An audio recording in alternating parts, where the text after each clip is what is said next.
You ask Tiger to solve. This deals with linear equations with one unknown.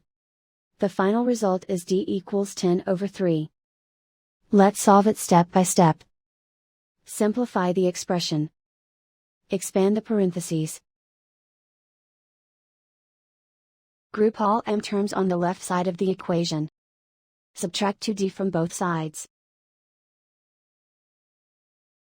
Group like terms.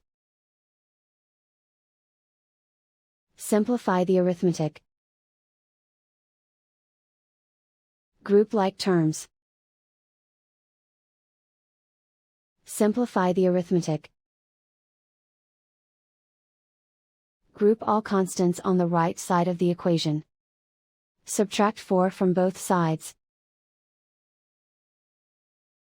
Simplify the arithmetic.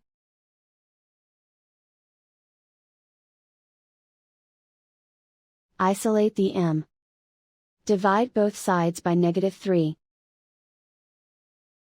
Cancel out the negatives. Simplify the fraction. Cancel out the negatives. And so the final result is d equals 10/3.